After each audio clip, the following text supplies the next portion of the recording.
Travis was still thinking about that great time, a couple of weeks ago at the Bronx Zoo with his girlfriend Anna. These enjoyable feelings were partially because of her and the zoo itself. As usual though, it was also very much about the time spent with Tiber on a purely spiritual level. And for the first time, Tiber took him on a spiritual timeline exploration trip. They traveled to 3 past lives he had shared with Tiber, and they were seriously eye-opening for Travis. As usual, Tiber suspended time and physical movement, so Anna was unaware that these things were occurring while she and Travis enjoyed the zoo and its animals together. But today, Travis was on his way to a martial arts studio to start training. He wasn't sure why he elected to do this, but after discussing it with his father and getting his permission and encouragement, he decided to give it a try. He hadn't discussed it with Tiber, primarily because it was physical and not spiritual. He didn't think he should bother Tiber with such non-spiritual, rather mundane earthly type things. When he walked into the studio, he saw quite a few young guys and girls that were all intent on practicing what they had been learning from the instructor, or their sensei to be precise. It reminded him of some movies he had seen, such as The Karate Kid. It all looked like it would be fun. Travis had signed up for the classes last week. He was instructed to report to the office when he arrived today, so he headed directly there.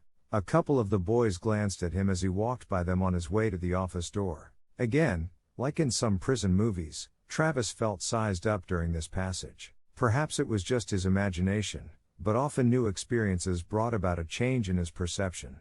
He entered through the open doorway and saw his new sensei sitting at a desk. The sensei told Travis to take a seat at the front of his desk and said he would be with him in a second, which turned into several minutes. Travis started to fidget. The sensei looked up from his tasks, noticed this, smiled, said nothing, and looked back down to whatever he was reading on his desk. After 15 minutes had passed, the sensei looked up at Travis again and smiled, but then returned to reading something. Travis' fidgeting turned into a more pronounced shifting around in his chair. In his mind, an hour had passed instead of 15 minutes, and he was now in a quandary. Should he stand up and storm out of the office, or should he shout at the sensei that he was mad as hell and wouldn't take it anymore? His butt was starting to ache from sitting in this hard chair, and his mind was spinning with the uncertainty of this situation. Finally, Travis just cleared his voice with a strong ahem, and focused his eyes on the top of the sensei's head. The sensei looked up and said, "Can I help you, Kowai?" This blunt statement shocked Travis, and he was about to strike back verbally at this seemingly rude attitude on the part of this sensei, but he suddenly considered it differently. Instead, he said, "Excuse me, Tsugawa-sensei. I see you are quite busy with your tasks. Would it be more appropriate if I return at a more considerate time?" The sensei stood up and held his hand out to Travis. Travis accepted it, and then the sensei laughed. "Travis Deshi, you handled your first lesson quite well. One of the most important lessons for you to master will be that of patience. Before you decide to attack or defend yourself, you have to consider the circumstances and repercussions of your actions. You did well today. Welcome to our dojo." Travis thanked Sagawa-sensei for his comments. He was led out into the training hall by Sagawa-sensei. He showed Travis a bench along the wall on the far side of the hall. Sagawa-sensei told him to wait there until the next lesson started. Travis pondered what had taken place in the sensei's office, and he could see the value of what he had learned from that experience. Patience was important, and perhaps he would suggest that topic for a future lesson from Tiber. As he sat on the bench waiting, a man came over and sat down beside him. Travis glanced over at that person and nodded at him. He looked a little familiar but not enough for him to start a conversation. Then the guy shifted a little and bumped into Travis. Travis just smiled and moved a bit further away from him. Then the fellow bumped into him a bit harder, and Travis stared into his eyes. He thought that he did recognize this guy somewhat, but again not quite well enough to speak to him. Travis shifted over again but was getting close to the edge of the bench. Then the fellow bumped into Travis once more, and when he glared at this guy, he saw it was Bruce Lee. He was astounded, and when this Bruce Lee slid over once more and harder this time, Travis ended up on the floor. The students practicing in the dojo looked over to the bench. They laughed at the scene of Travis sprawled on the floor at the base of the empty bench. Travis jumped up off the floor and looked directly into Bruce Lee's eyes, and then it hit him. "Thanks, Tiber. A whole hell of a lot. You embarrassed me in front of my new fellow students. I hoped Tsugawa-sensei didn't see it happen. Don't worry about that. He was in his office when you embarrassed yourself, and now that you are on your feet, I have stopped the clock. No one will see or hear us while engaged in a lesson. You know that. That is if you want a lesson from the great Bruce Lee. You are not anywhere close to being the real Bruce Lee. But I do want a lesson from the not-so-great Professor Tiber. Of course. And what is your desired subject this time? I'll consider doing it despite the personal insults hurled at the finest discornate teacher you have ever known. Travis ignored the comment. I think I would like to know more about shame and how to handle it. Particularly since you caused me shame by pushing me off the bench in front of the other students. Oh lordy, did someone catch you doing something you shouldn't have been doing? These things happen to young men all the time, so you don't need to fret about it. Get your mind out of the gutter, you old coot. I didn't get caught doing anything, and I don't want to talk about what I did or didn't personally do in any case. The other day, my mother told me that I ought to be ashamed for thinking and saying something bad about a certain politician. It made me think about what shame is. And why shame is bad, if indeed it is always bad. Okay, let's start at the beginning. Do you know what shame is? Well, let me start with Wikipedia's explanation. I believe they say that shame is an unpleasant self-conscious emotion typically associated with a negative evaluation of oneself. It also relates to withdrawal motivations and feelings of distress, exposure, mistrust, powerlessness, and worthlessness. Tiber was silent for a moment and said, That's a depressing description, and although I would have to agree with most of it, I have to say that like almost any earthly idea, there are different aspects to it. How so? Well, first, we have to determine why supreme consciousness incorporated an emotion such as shame within our consciousness in the first place. Why was it placed in every human-type sentient being in our obstructed realm? Remember, Travis, there are no accidents when it comes to the composition of the conscious soul. Supreme consciousness had a good reason to incorporate shame within us. And why was that? I think I know, but I would like you to explain it as only you can. Okay, here we go. Essentially, we will state for this lesson that there are two classifications of animals in this particular obstructed realm we are currently in when considering attributes such as shame. One class is the sentient classification that is assumed to have souls. We call them humans. The other are those sentient beings believed not to have souls, and that includes all animal kingdoms. By the way, these statements about having souls are not true within these classifications. Still, we will have to accept them for the time being until further lessons can clarify what non-human animals are as far as souls are concerned. Humans are endowed with a plethora of unique urges and emotions such as love and hate, trust or suspiciousness, and numerous other senses and characteristics because of their need to experience complex lives and to evolve spiritually. You have learned about this in previous lessons, of course. The non-human animals do not have as many of these subtle, refined senses. They are programmed to operate more on an instinctual level that directly guides them on their paths through life. This concept is especially apparent when a non-human animal is born. An antelope and many other ruminants are born, and within minutes, if not seconds, they can get up and run like hell. Within a very short time, they can pretty much outrun most predators and have every other instinctual sense they need to seek out food, and even mate at the appropriate age. Pure instincts serve them well. Non-human animals do not need complex senses, such as shame. Do you understand this so far? Yep. I do. Good. At our creation, every soul is given all of the attributes they will need to deal with the complexities of experiencing life. Some of those senses will cause soul problems, and some will allow souls to thrive throughout life experiences. Often these are those same attributes that cause different ramifications. Shame is one of them. This situation is particularly true when the human animal is quite young and has no good or reliable sense of right and wrong in a particular culture or society. Parents and other more mature humans in authoritative positions are going to instruct a child to do or not to do certain things.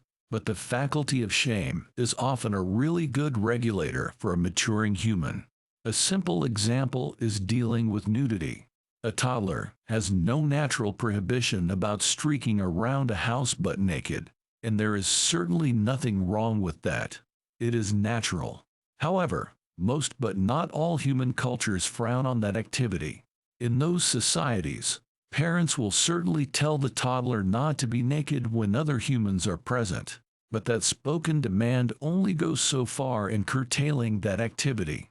Parents will usually introduce the idea into the child's mind that being nude in front of others is an awful thing to do, and doing it will cause other people to dislike them. Thus, shame became embedded into the child's behavior pattern because they instinctively want other people to like and approve of them. Shame, like most other sense or attributes, is a valuable tool to have in appropriate cases when a human is processing through life. But it, like almost all of the other attributes, should be self-regulated. Here again, let's stay with the case of nudity. Most young adults will learn that streaking nude in front of others is not appropriate and shameful. But there usually comes a time, particularly for young men, when they are required to be in the company of other young men displaying their nudeness in the locker room environment. Many young men will find it difficult to overcome their embedded sense of modesty or shame in this situation, but eventually allow being nude to become a normal circumstance once again. Tiber took a break at this point. Travis then asked a question. What about the situation that my mother brought up about my saying I should be ashamed to be speaking negatively about someone, such as our president? Well, she introduced another application that involves shame but didn't suggest that you feel shame, such as the nudity issue. She most likely wanted you to understand that speaking unkindly about another person was more likely to make you look worse than it was to the person you are criticizing. If you determine that another person, including, but perhaps especially a politician, is not doing or saying something good, there are other appropriate ways to deal with that. You could attempt to correct them by taking action to offer honest criticism, or by voting them out of office. You could offer editorial comments in a publication. You could also do public oratory by participating in political rallies or other situations. Such responses are honorable and generally cause like-minded people to admire and support your opinions. There is no shame in that for sure. By lying or even speaking the truth, bad-mouthing reflects as badly on you as it does to those you are attacking. Therefore your mother considered she was ashamed of your actions, and I agree. By recognizing that shame and correcting it, you advance your evolutionary goals by becoming a more honorable person. Travis thought a little about the subject and then offered. What about a person's attitude about situations they cannot control or correct? Let's say they are ashamed of their looks or their circumstances. Perhaps they fall short in their physical attributes or find themselves in less than desirable cultural associations. Or perhaps a person may find themselves thrown into a group of people and feel that they are inadequate or inferior to that group for any number of reasons. That is a different kind of a shame, and is one that is self-induced in almost every case. Every human is born with certain advantages and disadvantages as well. It is one of the challenges that everyone gets to experience and endure. A proper attitude to adopt is to accept each of those attributes, good or bad, and do the best you can do with each of them. That is the ideal, but it is not always easy to acquire that attitude, as you well know. For sure. But what can you do about it once you have developed the shame factor? You have to figure out how to mitigate the thing that is making you ashamed. Sometimes it is a matter of taking action to correct the problem. For example, find a way to do that if it is a physical problem and can be repaired or manipulated. If you are significantly overweight, lose the excess, and if you are underweight, Attempt to gain some. If you are with the wrong crowd, change your alliance, and if you don't want to change it, do whatever you need to do to fit in. And in those situations where there is nothing you can do to fix, repair, or accommodate a situation, learn to accept it. But under no circumstances should you allow such conditions to be allowed to make you ashamed. That is not a natural or acceptable condition. You mentioned that there was also a good aspect to shame. What exactly is that? We did touch lightly on that. The explanation is that the advent of a shameful thought is often seen, or should be seen, as a call to action. It is to remedy the problem behind the source of the shame. By this, I mean that a person's feeling when experiencing shame is often enough to urge them to correct or hopefully eliminate whatever is causing the distressful feeling. When they want to avoid shame, they attempt to do whatever they need to do to eliminate it. How do they know the way to find the remedy? How do they know that this is what they need to do? You are now touching on one of the single most important aspects of the human condition, Travis. We were all created to evolve into better individual spiritual beings, and we need to experience all that our incarnations have to offer for us to do that. Because of that need, our consciousness has received the ability to recognize, correct, and improve upon impacts we will receive during those lifetimes. The process is not always simple, direct, or accomplished in a single incarnation. However, we will inevitably accomplish the process and reach the goal of perfection. Some souls are stubborn in that regard, and it takes a lot more incidents and incredible numbers of incarnations to resolve certain problems for them. This factor is a reality that is not obvious, and this is the reason we will all receive clues to help resolve those problems that we find ourselves saddled with. Whether or not you will pay attention and react to those clues is up to you. Many do not and have to keep receiving that guidance repeatedly before they finally catch on.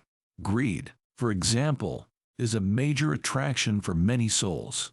It takes multiple lifetimes to deal with that problem before the individual finally understands and eliminates greed from being a problem. That is the same for every other negative influence that we all face. But you can be assured that a solution is available, and a resolution will be offered and ultimately achieved. Supreme Consciousness has assured us of that, but the personal effort will be our responsibility. That is an astounding explanation, Tiber, but like all of our lessons, it gets directly through to me somehow. It also tells me that the faster route to solving these personal problems, such as shame, is to not accept them as permanent and to forge ahead as quickly as possible to resolve them.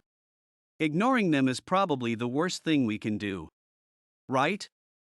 You know it. Avoidance and procrastination are other rather bad aspects of the human condition.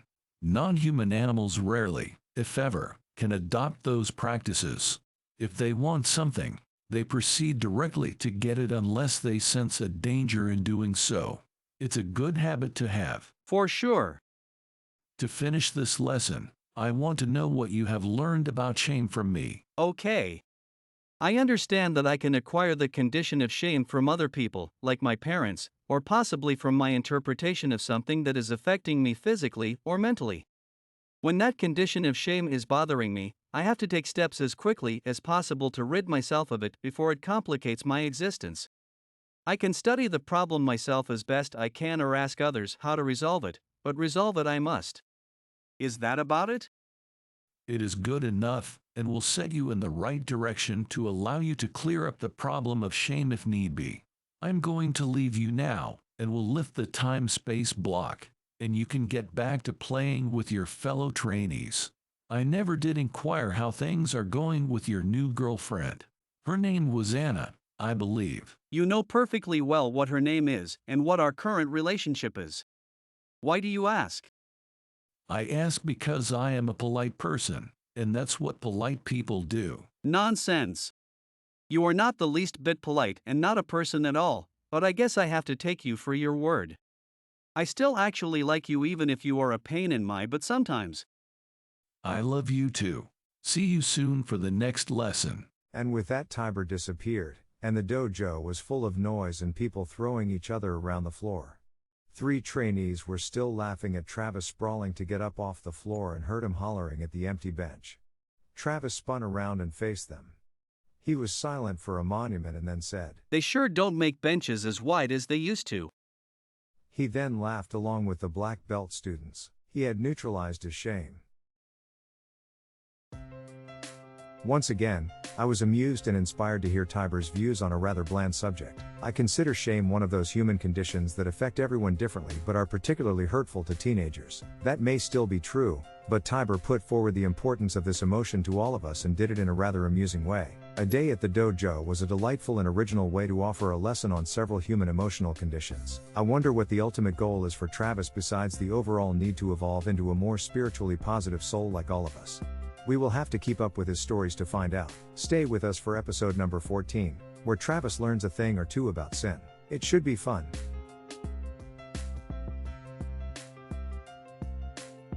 Please visit our website, theemeraldcrystal.com, to see, read, or hear more of our literary offerings. You might purchase our spiritual thriller novels, Quest for the Emerald Crystal Book Number 1, Spiritual Warriors in the Bahamas, or Quest for the Emerald Crystal Book Number 2, Spiritual Warriors in Belize, and Quest for the Emerald Crystal Book Number 3, Spiritual Warriors in the Caribbean, within the website or on Amazon.com.